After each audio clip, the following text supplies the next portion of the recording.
And we're live. So, the first thing we need to talk about is Gooba. Gooba? The new Tekashi 6ix9ine song. Oh, Do you know who Tekashi 6ix9ine is, David? Yeah, you showed me the song last That show it to you? Yeah. What did you think? I mean, it's not really my taste in music, so I'm probably not the best to judge that class. You can just say it was bad. But, I mean, musical taste is subjective. I'm sure there's probably millions of people who love it, but it's not for me. No, it was objectively bad. Objectively bad. Philip's here talking about Gooba too. Yeah, let's keep talking trash on Gooba because Philip loves Gooba. Yeah. I know you do. The music video was just stupid. The lyrics were not very lyrical. This is perfect because Philip's here. I watched that video you sent me of his, I don't know what you'd call that, his apology? Anyway, I think he's right about when he was talking about ratting. Like, why would you continue to, like, cover for your gang if they treat you like shit? Like, according to his story, right? Like, I don't know the full story. I don't know what happened with any of that. But basically, he's saying that, yeah, he broke rules, but he broke rules after they broke rules. Yeah. And in which case, I think that's null and void. Like, you don't have to owe them loyalty at that point. Like, yeah, rat on them. They broke it first. That's not even really. I don't give a shit about what his beef or whatever. I'm just talking about Gooba and how much of a shitty song that is. So so he gets out of jail. He rats on people, and they release him because of this corona shit. So they just put him on house arrest. And so he drops this metal container in his backyard and hires a bunch of girls to come and dance. And then he just films it all in this metal container he's got in his backyard. And he's even like flexes his ankle brace and shit. But like during the song, which I wasn't a big fan of his to begin with, but like I think you can really tell a drop in quality. Even though his earlier shit wasn't that great, you can really tell a drop in quality after he's gotten out and he doesn't have the support, like all of his squad, all of his crew backing him anymore. It's just him with a computer. He probably doesn't do his own beats. I imagine probably not. So he has some people in his corner, but you can tell his writer staff's not there. And I don't even know how good of an idea it was for him to be making a video like that to begin with, considering there's a lot of people gunning for him. A lot of people want to take him out. So I'm just saying, if I was in his shoes, I'd be really, really careful who I let come over to my house, like have my address. Like not even like gang shit. You just think about like rabid fans having your address. That sucks for anyone. Yeah. I mean, John Lennon was killed in his sleep by, I don't know how much of it was tied to Imagine, but it was after Imagine, obviously, because he died afterwards. And that song's, imagine all the people living for today. It's imagine no country, no religion, too. Mm-hmm. No, that song does not bang whatsoever. I think that song was more of a slap in the face at everyone, because I don't think he tried very hard at it. Okay, you're talking about Gooba again. Yeah. I was want to make sure we're on the same page. So, yeah, Gooba fucking sucked. It's a bad song.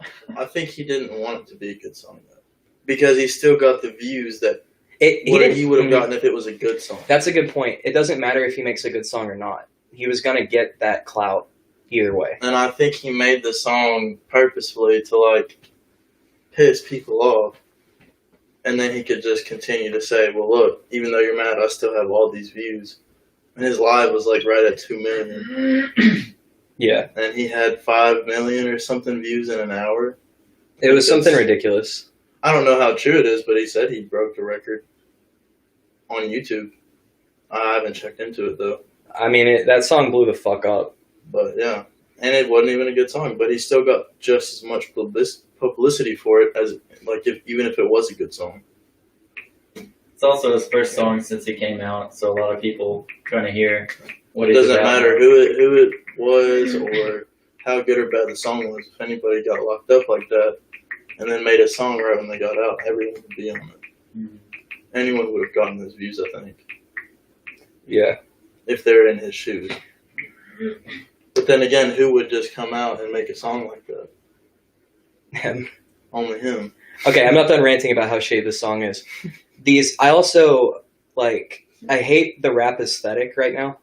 Like, it's not just Tekashi, but, like, the cool hip thing right now is this, like these bright, in the current rap scene, is like these bright colors, like really saturated colors, and lots of them, like rainbow spectrum, and like Rainbow Gang.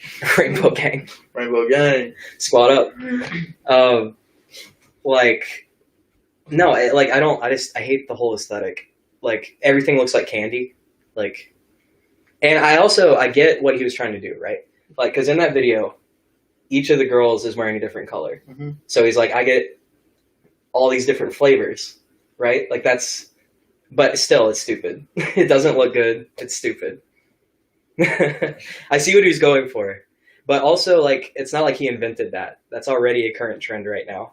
Like, I can't remember the name of that song, but the one that's like, I shake my wrist, it go like sha sha sha sha sha sha. Yeah, I hate that shit.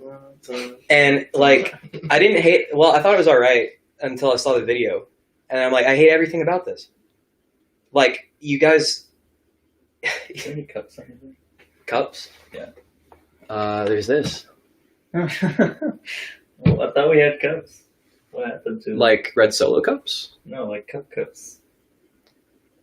I got a couple in the truck. I might have to go out and grab them. I don't know what to tell you. I don't see any Okay. cups around. Cupless. So, what were we talking about before David brought up cups? That song that you hate after you saw Music the Nazi. video. Yeah, I was being a music Nazi. Like, I don't know. Maybe I'm just getting old, but the aesthetic right now is stupid. You're not with it anymore. It's stupid. It's not cool, and everyone looks dumb doing it. Not hipster enough. But why is everyone doing it then? Because it's the hot thing right now. It's popular. But then how is it not cool? Because people have bad taste. I don't know what to say. The majority of people? Yeah, Hmm. absolutely. I mean, look at pop music. Like, is that your taste in music? Is that anyone's taste in music that you know? I mean, it's really popular. It's a lot of people's taste in music I feel like if it predominantly takes over the music scene. My point is, anyone you know? Does Yeah. anyone you know actively listen to Katy Perry, Justin Bieber, Taylor Swift? Well, they're typically not the crowd I hang around, but just because they listen to that type of music doesn't mean, they get checked off into some sort of box. I I guess think they do. I mean, what I'm saying They're is, shitty people if they listen to Katy Perry. No, a no, shitty no, no, people no. box. That's not what I mean. They get checked into a box. I'm just saying like, Katy Perry box. obviously a lot of Katy people Perry listen box. to it because it's really popular. So obviously it's like a global phenomenon. But Mhm. no one I know bangs that shit. Like, no one I know is like, baby, you're a fire. Dude, I'll bang that in the car Huh. every now and then. I just, California girls. different strokes for different folks. I think, and this is something I just thought about, I think maybe a big part of it is, like, maybe there aren't, I'm sure there are, but maybe there aren't like a ton of really big fans of like Taylor Swift, but it's more like a lot of people casually listen to her. I think there's a lot of super Yeah, fans of Taylor background. Swift, dude. She's one of the Background music. Well, I'm sure she has some super fans, like, no doubt, but like, I wonder if what makes it so popular is because it's like lounge music that you hear like on the radio, or like the fact that it's on the radio is what makes it popular. Or it might just be something relatively simple, easy to listen to, and catchy is, for some people, what they mostly, listen for. Not necessarily some alternative, deeper meaning to a song they don't necessarily need, or everyone just is predisposed to enjoy a certain type of frequency, I guess, and then that hits the right receptors for a lot of people, it seems. Yeah. Okay, so kind of in a similar vein to what we were just talking about, have you guys heard Justin Bieber's new song? It's not new now, it's been out a couple months. Yummy? Yummy. You got that yummy, yummy. I don't know. I don't check up on I haven't heard people I don't names listen to much. in a long time. You know all of these people's I'll be back. new music I'm gonna go grab that you don't like? I haven't keeping up with pop music just a little bit. Like, what's popular in the world? Does Taylor Swift have any new songs? I don't know. I don't keep up that I much. keep up with it just to roast on. Well, I knew about Yummy because it was like a meme that kind of blew up on its own. Oh, okay. Kind of like this Gooba thing. Yummy me. I'll be right back. All right. I want to hear Philip Finn Tekashi 6ix9ine song. What part of it is good? Instead of what part of it is bad, what part of this has any value to it? Yeah. Let's hear it. I want a 5-page essay. Oh, and there's Keith.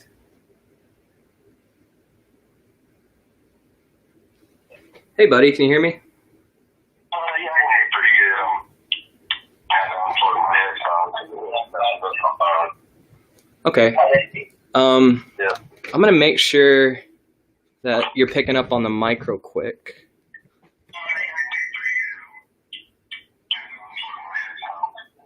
I'm gonna check a little bit.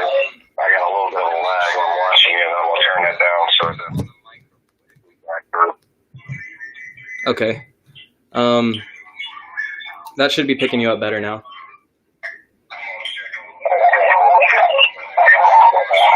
Oh, okay. Cut that off. That's a lot of reverb. Okay. Alright. Okay. I got you. I killed the reverb on my end, so you should be able to hear us better now. Well, I dropped y'all out altogether over here. I was trying to follow Okay. the conversation a little bit, but I didn't just walk right in.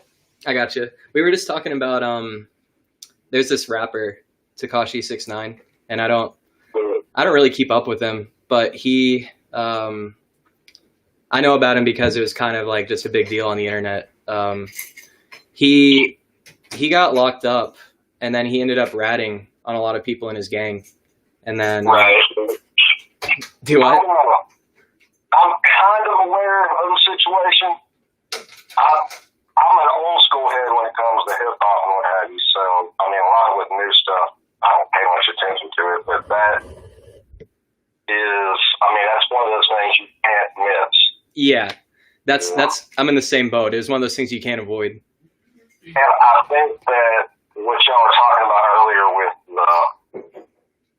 trying to figure out the demographic of people, the popularity in music, and with you know, trying to understand that you don't, most with pop, you don't seem to know a lot of people that sit around and jam this stuff, but it's huge. Yeah, like how does that happen? Right? Well, what you and I are talking about exactly right now is that phenomenon. You and I don't listen to him. I've never heard one of his songs. But something has occurred, and it's made his name explode. So he's on the news, he's on this, he's on that. All publicity is good publicity.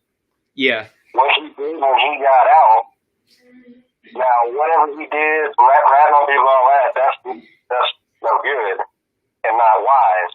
But him making profit off of getting out, you know, and doing whatever he did with the dancing and all that, that's business genius, you know? Yeah, no, for sure. Right, and what that is the same way with, you know, pop sensation and artists like that. It's marketing. It's like any other product. And back in, I want to say, you know, 50s, 60s, you know, they really started to figure that out about music and entertainment and the music industry. It became an industry. I saw a lot of, you know, upcoming local acts and, you know, regional acts when they would come through in the years. They would talk to me about being independent and not wanting to be part of the industry. Yeah. And, I'd say, if you want to make any money off of what you do, you are part of the industry. Yeah. That is where, it's music business. That's the business side. It just means to make money. Mm-hmm. And, somebody figured that out, and it spread. And it's a big, huge market. And what you have with somebody like Takashi, I'm not really sure how to pronounce it. Me either. Is I heard you were talking about earlier how you heard it and you said the quality, you could tell it suffered, And without trying to get too deep into that, because I don't want to get too deep into what he does as a musical thing, but it makes a good point that, any kind of band, even a great band, you hear them start to fall off after a little while or something has happened because they don't have certain elements anymore, Yeah. And that can happen on any level. But the reason he still has the ability to put things out, like you're saying, somebody probably makes beats for him. Well, he's got the money to pay. If he hit me up to make a beat for him, I don't really make beats professionally. But if he hit me up, he's the kind of dude that's got the money that I would make him a beat. Yeah. Because he would be paying my bills. So, he's still got some people backing him. He's just like that. He's a market. He's a product on the market, and there's people that are going to see that, and they're reading that, and it's less now, but people are trying to get what they can out before he's done. Yeah. You're right. And it really doesn't even matter what he makes. Like you're saying, it's all marketing. So, he could have made anything. Right. It's just how you present it. Yeah. That makes a lot of sense. It's business genius. It's pretty wild, It's a fine line when you're trying to maintain artistic integrity, but still be able to give your fans or your supporters, which is what fans are. A real fan is really somebody that's paying their bills for what you do. Yeah.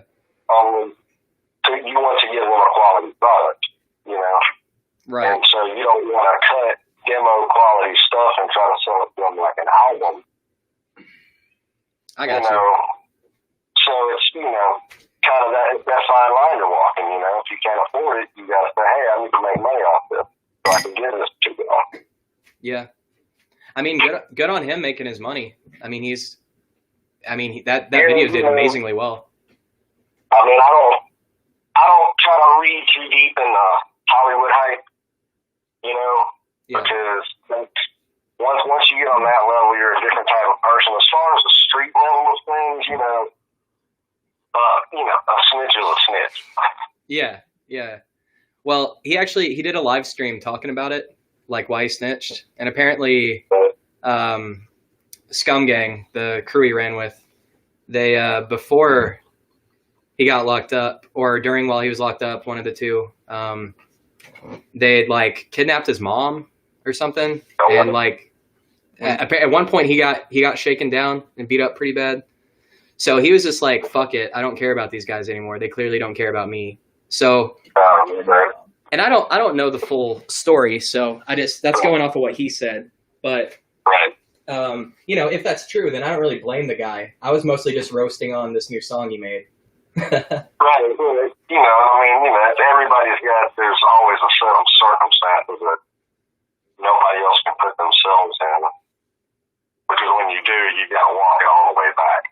Yeah. Yeah. I don't know that being a circumstance where I don't have to worry about my mother being kidnapped by somebody. Obviously not, she, but it's, Yeah. There's different levels to it, like you said. Once you're that global sort of Hollywood famous, you're barely a human being. Right. You are a product. Prince made that really apparent when he changed his name to a symbol. When who did? Prince. Oh, Prince. I don't know if you guys remember. I'm not sure if the age range I'm speaking here. Prince at one time changed his name to a symbol, and he was presented like on MTV when MTV would show a video, and it would have a little titling at the corner, and it'd tell you the artist and the song. It would say the artist formerly known as Prince, and that became colloquial humor thing, for years, that the artist formerly known as, or such and such formerly known as, But what that basically was, to my understanding, I could be, I'm not a huge historian on Prince, but when a record label purchases your band name, your business name, then they have control over everything that you produce in that business. Yeah. And what he basically did was he showed the world that, he made it more apparent to the world that your name in the entertainment world, when it becomes a business, because Prince was his name, that was his business, that was his as a commodity. Yeah. You are the same as a trademark. Yep. And because contractually, sometimes you cannot put things out under another name or in association with that name, because the label you're under wants part of that. So in order to get out of that, if you change your name to a symbol that's not a name, it kind of loopholes things, and it kind of messed everything up, for all of them. That's fucking And genius. then he went back. Yeah, it was absolutely, and then he did what he wanted to do, and then he went back to, his name when they dropped all of that. Okay. And I'm sure there's probably a whole lot more in there. I watched Doris Day talking about, a long interview with him talking about Prince, and it told me a lot of things that I never realized, if everything he was saying was true, Yeah. I'm curious now, how experimental was that period when he wasn't Prince?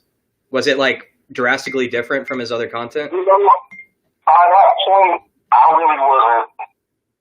wasn't keeping up with him a lot. There's a, period of my life that I didn't keep up with a lot of what was going on in the pop, mainstream world, because I was probably so wrapped up in, the avant-garde of what I was doing. But, I'm not really certain. And that's actually a really good, question to look over when you span over an artist's career. Is to look at the different albums that came out as he was a symbol as compared to his other stuff. Yeah. From what I understand, he did everything he wrote, every single part, even the bands that he produced and he owned, every single solid part he wrote and demoed, and everybody had to learn what that was. It was really, really something else. That's really cool. So, I mean, like, he found a loophole and he exploited it, and he turned the way people look at the music industry on its head. Well, from what I understand, that's what occurred. I could be I'm kind of speculating on the things that I know about it that happened at the time, and what I'm trying to think that I'll remember, because, Yeah. there's only so many musician history, of musicians I respect that I can remember. Yeah. It's funny, like, I'd never heard about any of that, but I have heard, the phrase, the artist formerly known as Prince. I think most people have, but I didn't know the story behind that. Right. It changed his name to a symbol, and nobody could call it anything. And it's a trademark. You make something a trademark. Yeah. And I mean, that actually goes back to the idea of, that's really what has founded the world, as far as what we call a civilized world, is trade. Everything's about trade. It's all based on who has what and who can give what to who, and who is going to allow that. That's so true. Like, it's all about supply and demand. Who's got what and who wants it.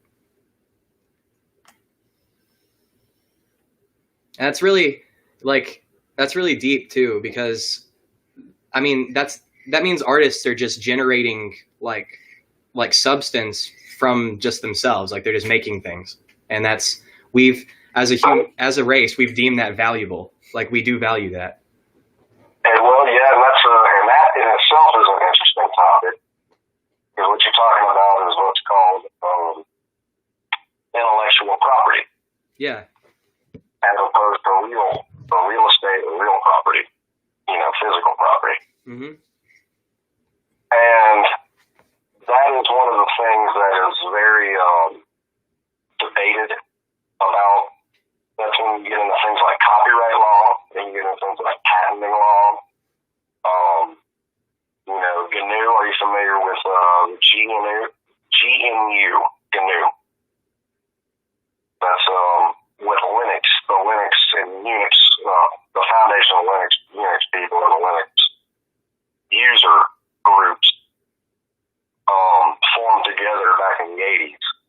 And that is what brought us, I believe that is what brought the, it's a certain type of, it's not public domain. I want to say it's the rights for usage. I can't remember. I'm going to misquote it and throw it off. But, like royalty free? Pretty much. When you're, basically it was so that they could make an operating system that nobody had to pay for and nobody could really claim as their own, but people could still use it and make money off of it. Is that what Linux is? Right. In other words, Linux, you can get a kernel of Linux. You get a base, very core structure. There's a lot of types that will let you do it easily and build your own version of Linux. Okay. Make your own desktop, and you can sell it legally. Nobody will stop you and say you're breaking copyrights or anything like that, unless you obviously use something of theirs and doing it. And that's what GNU, that's what, that is the way developers in the open source community protect their information and their intellectual property from being claimed by someone. Okay.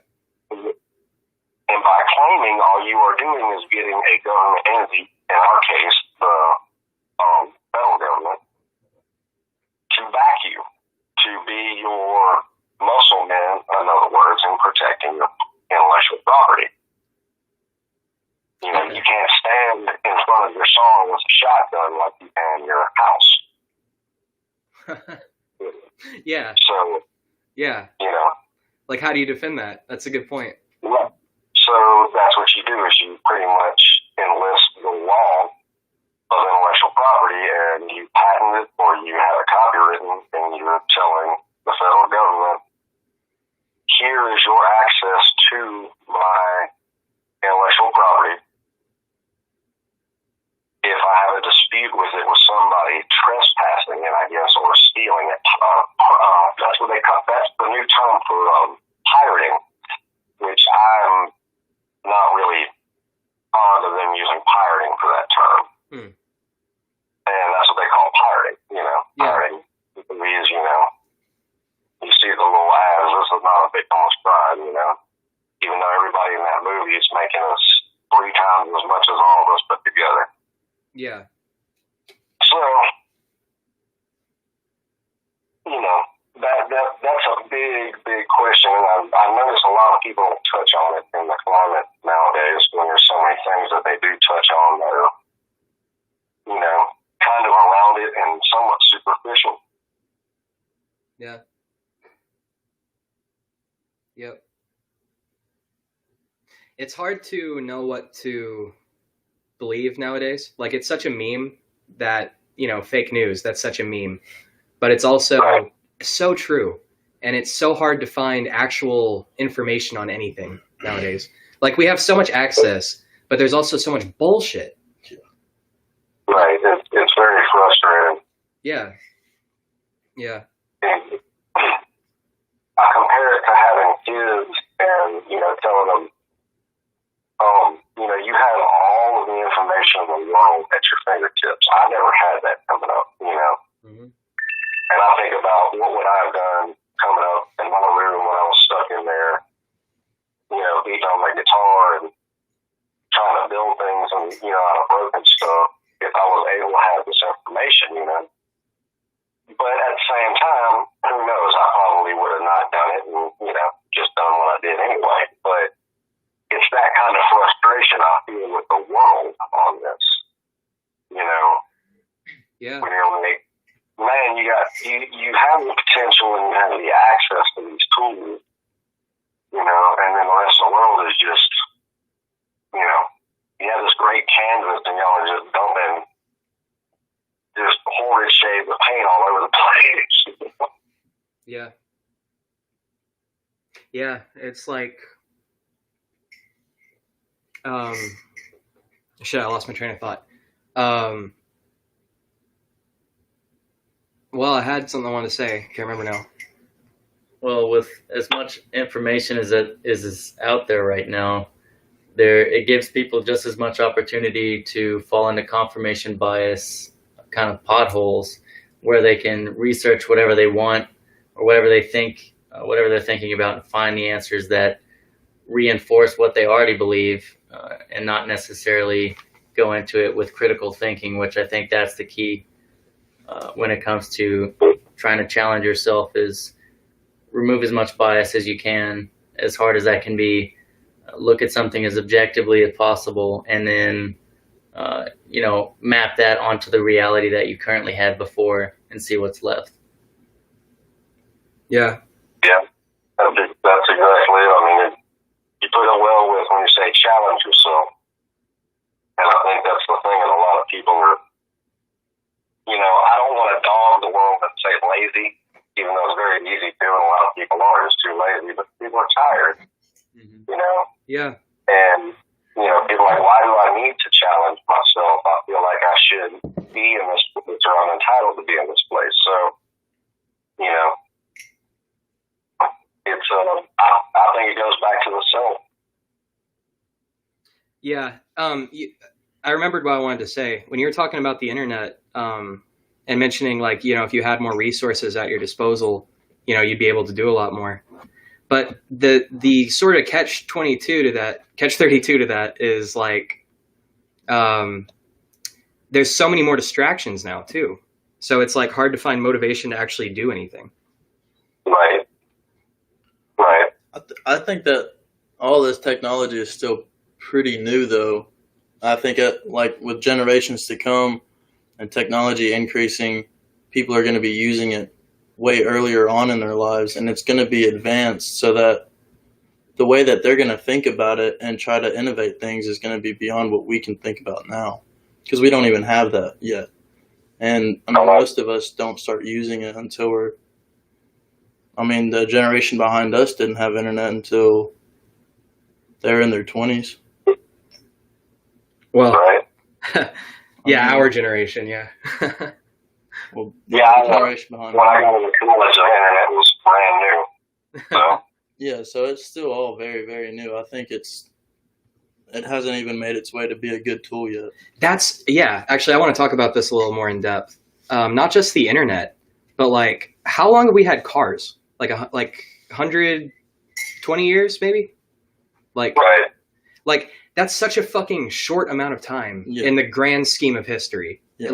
In the last 150 years, we got cars. We got, I don't know how old electricity is. Not that old. And we got radio. We got internet. We got all this crazy shit. And we're still at the very beginning of this turn. Very beginning. This, what's it going to be 1,000 years from now? Yeah. It's going to be ridiculous. This is an unprecedented time we're in human history, and it's actually really crazy to be alive right now. Because, yeah. If you're noticing, if you're keeping up with anything that's going on with farm technology, With some of that stuff is just almost lightning. With what technology? Quantum. Oh, quantum technology. Man, Yeah, it's when that shit is so over my head. And it's pretty much what I like to describe as the third dimension in computing, you know, when you're outside of binary, you're outside of 1-0, you know. Mm-hmm. And it's kind of really, really something to try to wrap your head around, you know. Yeah. Yeah, I've had people try to explain quantum mechanics to me, and like that shit just goes so far over my head. It's really crazy. That's one that jumps actually from, I find, and from what I've understood and studied of it, I find an actual connection between science and metaphysics, or what some people would call spirituality. Yeah, I'd like to get into more of that a little bit more in depth too. That's really, you want to talk about a rabbit hole to go down. That's Hell yeah. some heavy stuff right there. I'm strapped in. Let's do it. Well, it's been a while since I checked much of it, but they talk about the idea of, and if any of y'all pick up on any of this and want to correct me, throw in, because you know, I'm flying on the RAM in my brain right now. It's one of those things where you understand the split theory with with the observation. If you observe what is going on, it will be different from if you don't observe. Yes, that quantum mechanics go into that very deeply. Right. Because of the way that the electron spins, it spins every which way until you observe it, and now it's spinning it in that way. Every time you look at it, it will be spinning that way.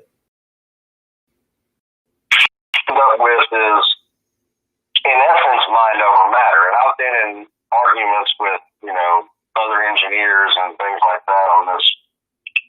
And it's one of my, I guess, favorite arguments to get in, because it is really one of the hard things to prove or disprove, that if your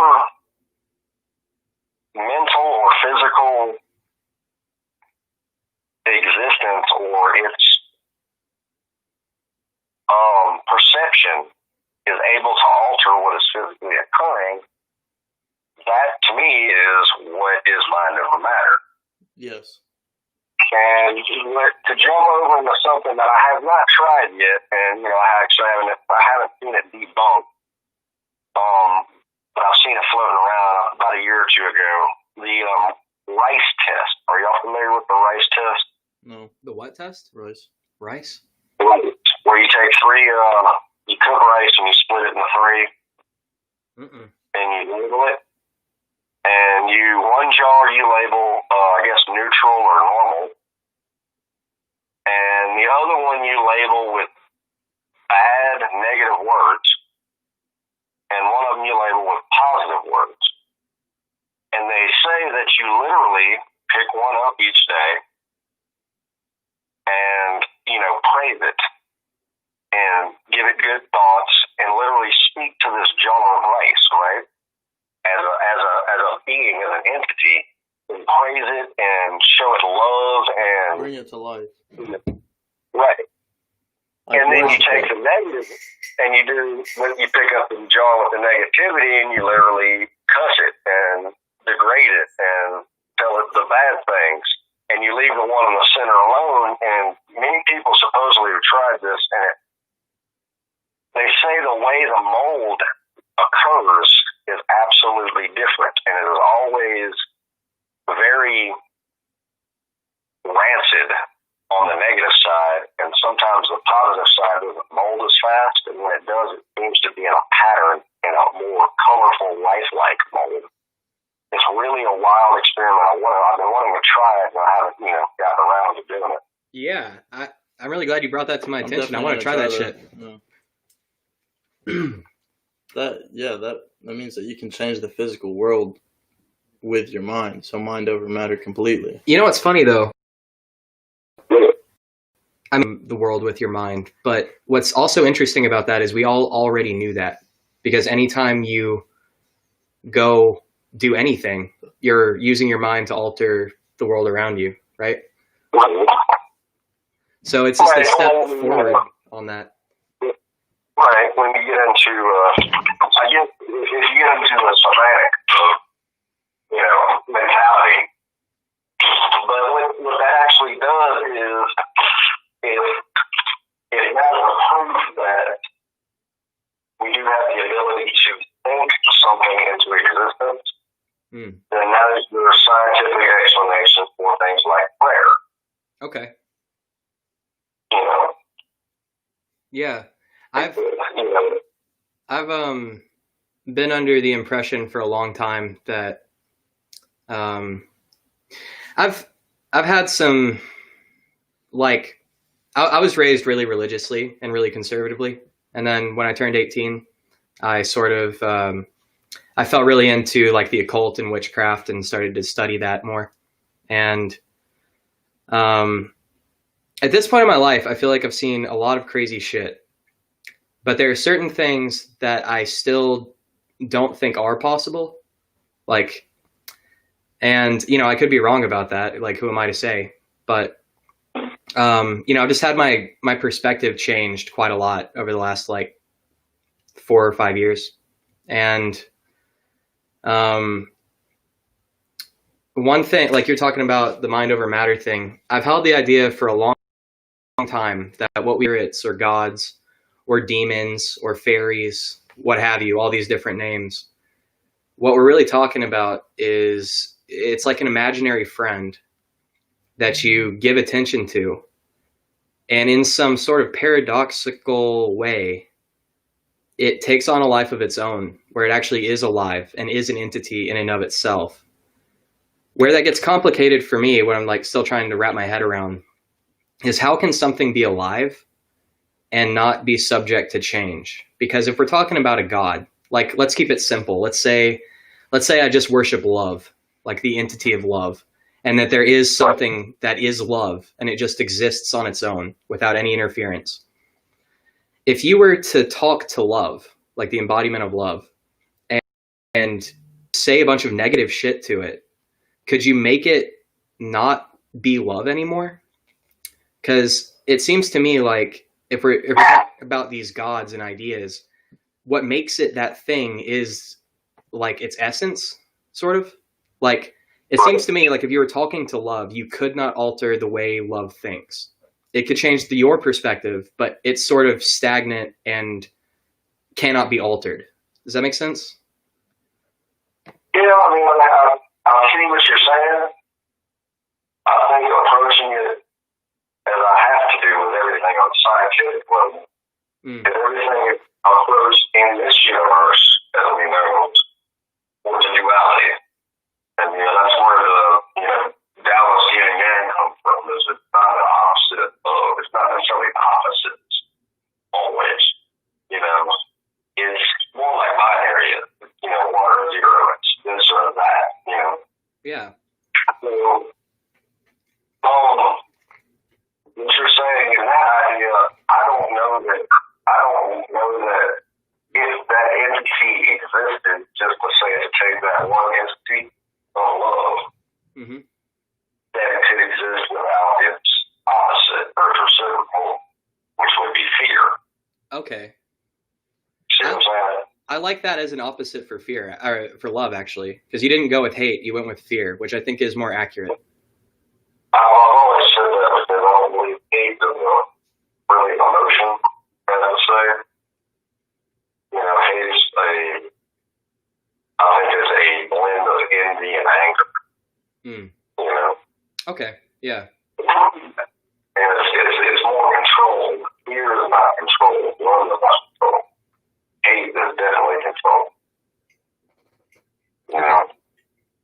It's absolutely taught. Fear can be taught. Love can be taught, but they are inherent. Hate is not.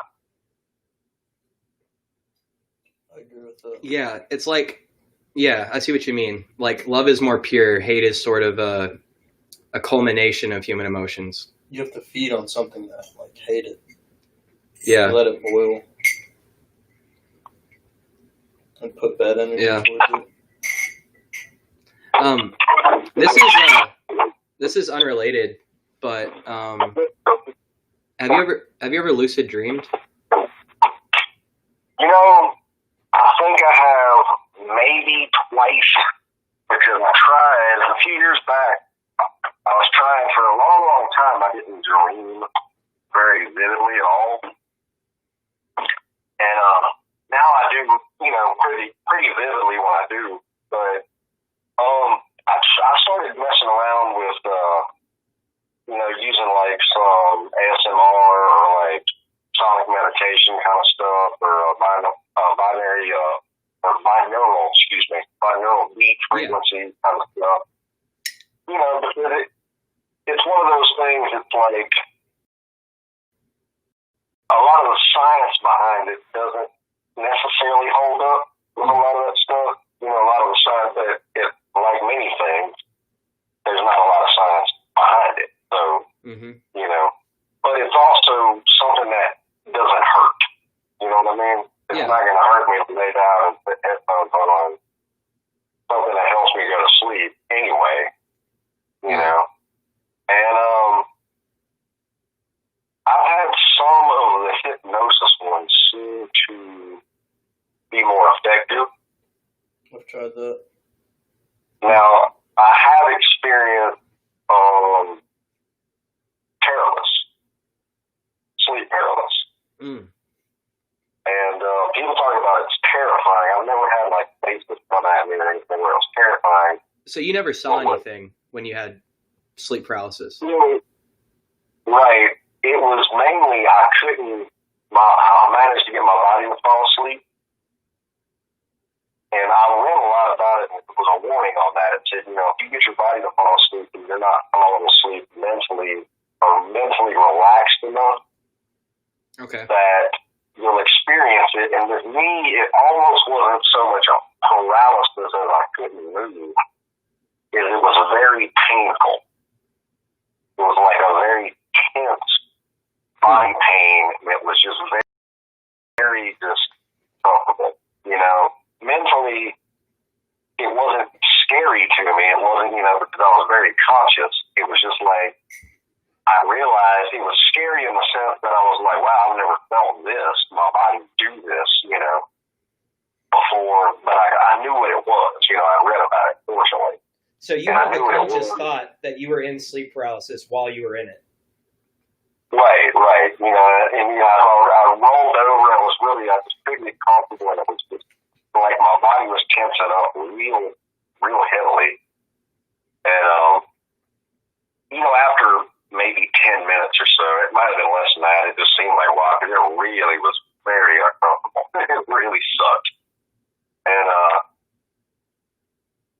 it kind of phased off. It was almost like a full body Charlie horse. That's probably the best way I could say. It was like my entire body Charlie horse. You know what I'm saying? Yeah, like locked up. Yeah, very much like in my chest and in my shoulders, more so than in the rest of my body. Like normally you get a Charlie horse in your leg or in your calf or something, or the bottom of your foot, but it seemed like, and I could see if somebody was kind of dozed out a little bit and start, because, lucid dreaming, you're not fully under, you're kind of halfway there.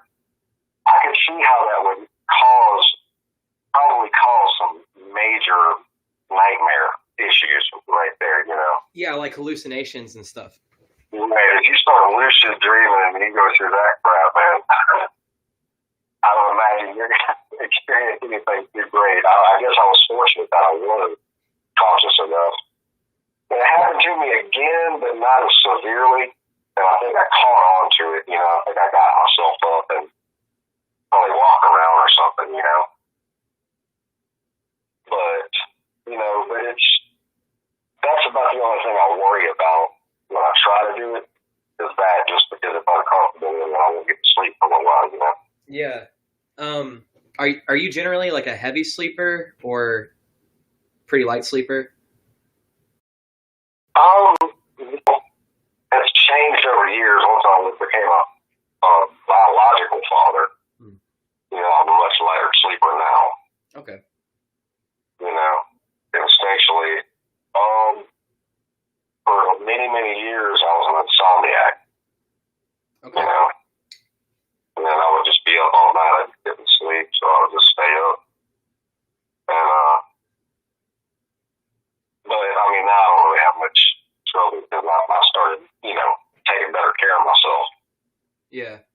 I'm sure. Yeah, like probably your like health and nutrition probably has a lot to do with it too.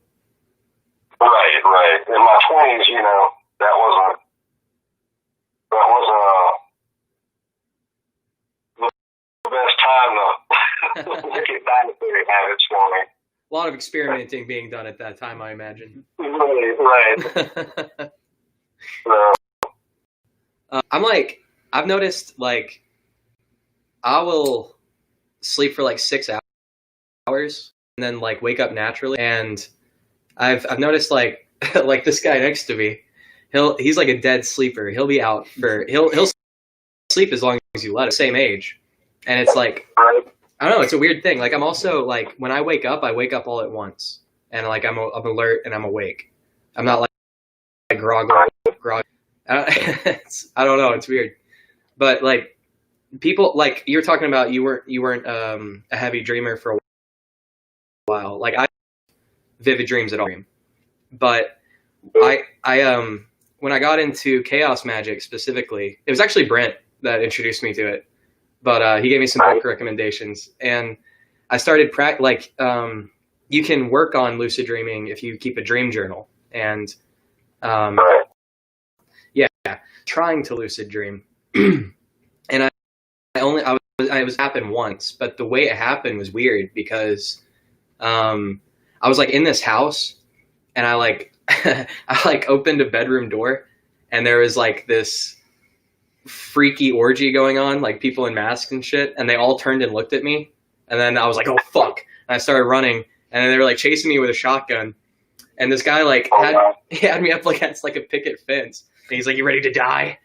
And he like pointed the gun at me, and then I realized like I'm gonna fucking die. And then like when that happened, I sort of like woke up, and I'm like, oh shit, I'm in a dream.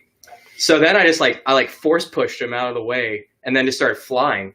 And like as I started flying, I remember the dream dissipating. Like I started to wake up because I realized I was awake. But I have this really vivid memory of like trees rustling, like by my ear, like me just like crystal clear, sound just like a tree blowing in the wind, and I could like feel wind on my face. It was like so real. And then I just came out of it completely awake. And that's the only time that's happened to me. I was just curious if you had any, what were your lucid dream experiences like? Well, what I was trying to accomplish, it was basically me not dreaming in a different dream world. I guess the best way I could put it. I had gotten up, and I was actually where we were living at the time, in the condo. I had actually gotten up there, and it looked like the condominium. It didn't look like, in every other dream I have, if I'm somewhere and I know where that place is, it will not look at all like my house. Nothing. The layout, nothing will look at all like my home. Mm-hmm. But I will know it's my home. Yeah. I've done that to people. Like, you didn't have a narration at the beginning of the dream, but you just drop in it knowing the lore already. Yeah. Yeah, I know what you mean. Like, well, I'm at my house. This don't look like it, but whatever. This is my place. And sometimes a lot of times I don't see people's faces, but I just know it's that person. Yeah. I was about to say, I do the same thing to people. Like it won't look like the same person, but I'll associate it with someone I know. Yeah, I do that in dreams all the time. It's always people that I know, but they never really do. That's crazy. Do they ever change and become somebody else? Like you're in the scene, and sometimes the scene will replay, Mm-hmm. And then that same person that you're recognizing as one friend is now you're recognizing as someone else. I don't think I've had that happen. It's odd. It's almost like the scene in the movie changed, and so did the actor. Huh. Or the actor didn't change, but their role did. It's like, oh, wait a minute, this is the same actor, but right now they're playing the part of that person, even though none of it has to do with anything we've ever done before. Yeah. Yeah. It's this weird dream logic how your brain makes these synapse connections, but there's like nothing to establish that. It just does that. Have you guys ever lucid dreamed? Yeah. What was yours like? I was real young when I did, and I was in class. I think it was like 5th grade or something. I looked up at the clock, and it was almost time to go to lunch. So I was excited about it because that was like probably the best part of the day, just not being in class. And then I looked back at my paper, kept writing. I looked back up at the clock, and it was almost time to leave, like to go home.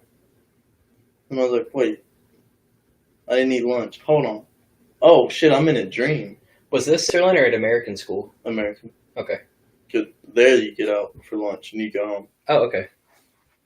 And I don't know, I realized I was in a dream at that point. I just kind of opened the ceiling up and flew out. I went home, and I tried to play video games. In your dream? Yeah, I tried to play Minecraft, and I went into the game, and I was like walking around this ravine, and then this giant spider, like probably half the size of the ravine, came running out. And then I woke up. So you were playing video games in your dream? Like I was playing it, and then I went into the screen. I went into the game. That's meta as fuck. That's so many I layers. was just like playing, and that spider came out, and I guess it scared me, and I woke up. What about you, David? Do you have any lucid dreams? I'm kind of similar in that I almost never remember my dreams at all, let alone have a visually intense one. The only one I can really remember offhand, because I know I've had a couple, but when I was probably like 6 or 7 years old, I had some like really intense dream. All I can remember is it was like a black void, and I was like weightless and floating. And all of a sudden, the only other thing that was around me was a giant eyeball. Just like staring right at me. The eyeball. And then like, as I like look at it closer, I seem to get drawn into its pupil. And it's like all of a sudden it's just right in front of me. And it's like screaming my name. And then it scared me and I woke up. Jesus Christ. God. Yeah. That's horrible. Eyeball just floating. What is this eyeball?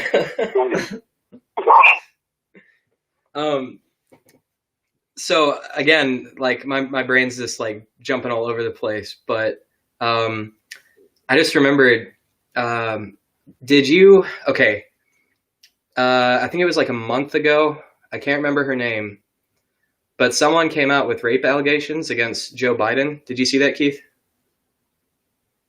I think I might, about a month ago, I probably by that point saw it as a meme. Mm-hmm. You know, it's one of those things that Yeah. not to make light of anybody's possible, you know, rape incident, but Yeah. you know, one of those things where it's like by this point, me keeping up with that stuff is not doing anything. Yeah. What I thought was interesting about it is the way people responded to it, because, and I don't want to name anybody, like I'm not trying to do that, but people who I've seen post things like, when there's a rape allegation, you know, you should always default to believe the victim, like under any circumstances. And you see that in the media, you see that with like Bill Cosby, different people. I mean, you could pick any example, but like people, you know, if there's an allegation, people generally side with the victim, and I don't have a problem with that. I think that's good. But what really bothers me is the blatant hypocrisy from certain people when, you know, like the Trump grab her by the pussy thing, you know, they'd be up in arms about that. But when Joe Biden has rape allegations, they flip it on the victim and call her a Russian spy. They say she's making it up for attention. And even though it's really biased and it pisses me off. Like it's so, like, what it shows me is that they don't actually care. They just want their side to be right. Well, and that's the cognitive dissonance thing, you know, and that's what for years I've called it, you know, the NFL of the world. You know, I tell people I have no interest in the NFL, just like I don't believe the politics anymore than I do, you know, football. Mm-hmm. Because people have that mentality. They're like, well, it's my team. Yeah, that's so true. For many years, I've caught flack back and forth from either, you know, side when it comes to people. When I say side, it means not the people that I know that slightly lean one way or the other, but people that I know that extremely to very statively lean one way or the other, you know. By like self-admission. Right, they basically wave the flag of conservatism or liberalism or Democrat or Republican, you know, and very, very excited with things, you know. Mm-hmm. And I've always been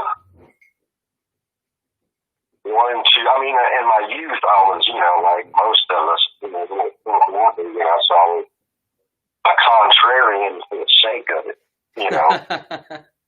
But, I know what you mean. You know, so, I know people like that.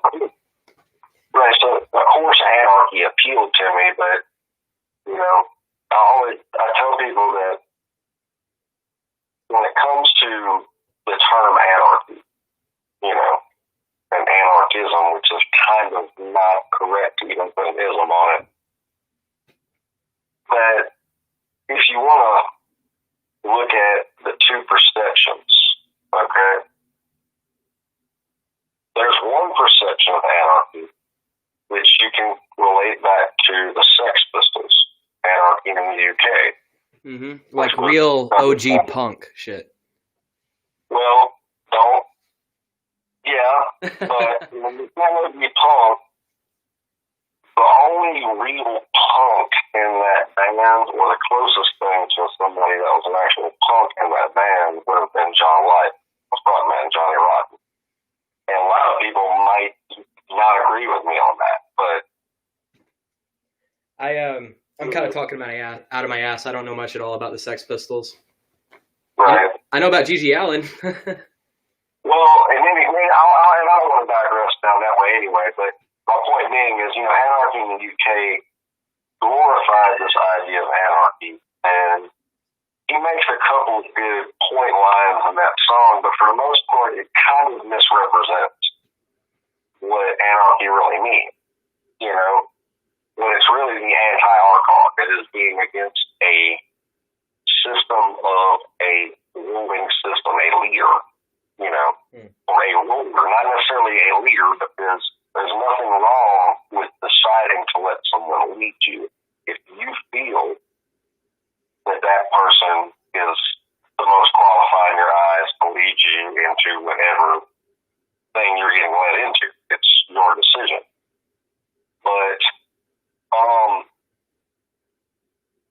Crass, if you're not familiar with the band Crass, which is more than a band, they're an anarchist collective, not a commune, an anarchist collective that they did art rock. And they actually have a song called Punk is Dead that a lot of people argue with and quote a lot out of because there's a lot of broad points in that. And when they speak about openness of views and things like that, that's a little more aligned with what you talk about when you talk about a real anarchist or anarchism. Okay. You know? I got you. So I've always said, you know, there's a big difference in everybody that runs around going, yeah, anarchy is like the Sex Pistols, and then us that understand that anarchy is a little more like what, if you want to bring it to punk, a band like Crass talked about, you know, or Still Humans, you know, some of that real deal stuff. You see, when I think... You know, oh, go ahead. I use that to simplify it, you know, because a lot of the punk rocker community that I get into these discussions with, that's kind of where they lay it. You know, there's a few people that can try to quote old ideologists about, you know, all these old authors of these books that they want to quote me about who said what meant what, you know. Mm-hmm. And for the most part, it's kind of, you know, words mean one thing. I get you. And if we can't start with that, then we don't really have any communication, you know? That's funny because whenever I get on subjects of like really deep subjects with my friends, what ultimately always happens is we end up just having debates about semantics and what words actually mean, and what does it mean when you use this word? What does that word mean to you? Right. And I mean, it's a very complicated. Like, language is so complicated. It's like a flawed tool we have to communicate, but it's not perfect by any means. Well, the problem what we have is people's ability to weaponize the misunderstanding. So, you know, I use a term, for example, you know, anarchism is a great one to use because I've been attacked for that by people who claim they're anarchists or people who claim this or whatever, and they're telling me you're not this, you're not that, you know. Yeah. But it's, you know, it's one of those things where you can't. I kind of lost my phrasing on here. That's fine.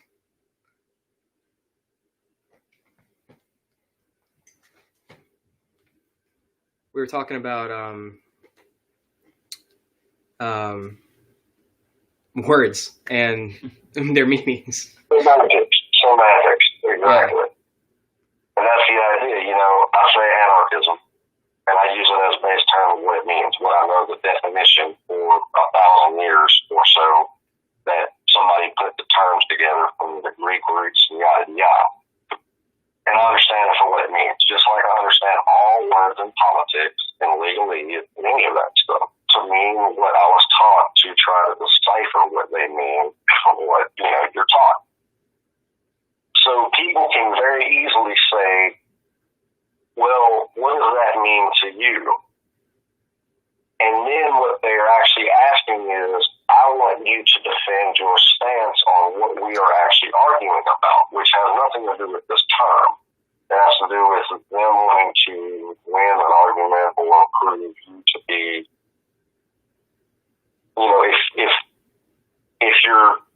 if somebody doesn't want to agree with you, if somebody wants to win the argument, then they don't want to agree with you. So when trying to find an agreement with them, it's very easy to bring semantics in and say, well, you don't know what you're talking about, or that's not what that means, or you obviously think this, so that means you're really a fill in the blank, you know? Yeah. And so then, like you're saying, it turns into a battle of words of saying, well, who's right and who's wrong, and then you start getting, nowadays, you get discredited because, well, I can pull up this link to Webster's dictionary. Well, I can pull up this link to so-and-so's theology on anarchism from 1847, you know, in Scandinavia, you know, or whatever. So when it comes to a lot of that, we're talking about ideology. So what somebody wrote back then cannot necessarily be applied theology now. It can be referenced, and we should pay attention to history. But just because somebody published some stuff in 1814 or 1907, and he convinced the world or he convinced a group of people to believe that for a while, that, you know, to decide that that is your law, that word is law to you, you're accepting that all ancient words should be law.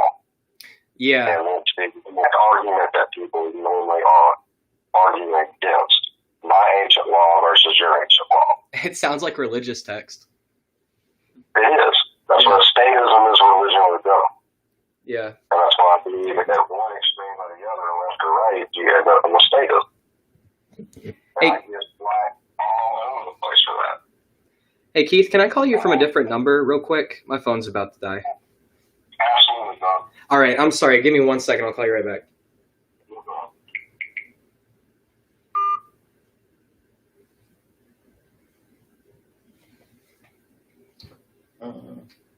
I really want to stay, but actually should probably be getting to bed. You're good, man. Because I do gotta get Thanks up for pretty hanging out early. with us. Yeah, Appreciate it. We'll catch you next time. Yeah. Hopefully I can get a podcast going sometime soon where I don't have to rush out early, or we could knock out another long one again. Yeah. Got work tomorrow though, right? Yeah, I gotta get up at 6 something. Yeah. I already had trouble with sleep, so I gotta get in what I can. I feel you. I sleep a lot. Hey, buddy, can you hear me? You guys there? Yeah. Can you hear me all right? Yeah, it's a little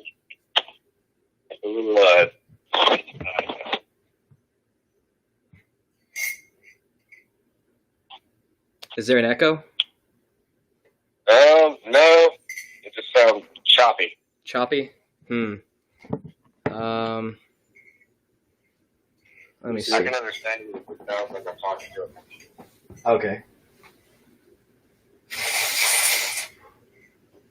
How about now? Is that any better? I mean, I can hear you. It's not so much the volume. It's just the signals is kind of weird. Okay. I don't know if there's anything I can do about Y'all that. hearing me okay? What's that? Y'all hearing me all right? I can hear you okay, yeah. All right, cool deal. So when I think anarchy, the thing that comes to mind for me is Satan. Like, way back. Like, he's kind of an icon for that, in my opinion. To You're me, thinking, Lucifer sort of represents, like, anarchy and rebellion. Like, he's sort of the embodiment of those things. and for me, like, way back. Like, he's kind of an icon for that, in my opinion. Gotta give me 1 second. I'm trying to listen to you on the, Oh, okay. so I can more clearly hear you. Shit. I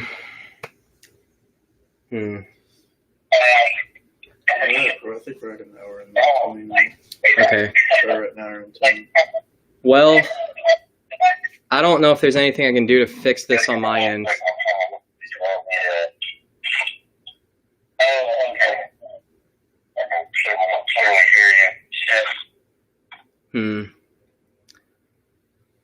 Yeah, I don't know if this is a good enough. This is gonna work. We've been going for about an hour and a half. We could just call it quits here and then try and pick up next time. Yeah, that's no problem. I'm definitely down to chat any other time. Hell yeah, man! I'm really glad you were willing to do this with us. I'd love to have you on again. Oh, absolutely. Hell yeah, brother. Well, I guess we've been going for a while, so I guess we can just close it here, and I'll talk to you next time. All right, my man. I'll check y'all out on the email. Awesome, dude. Yeah, I think we still got plenty we can talk about, so I'm looking forward to it. Good deal. Y'all have a good night. Yeah, you too. Okay. Well, I don't have anything else to talk about, really. Yeah, man, we've talked about it quite a lot tonight. Okay. Well, you guys have a good night. See ya.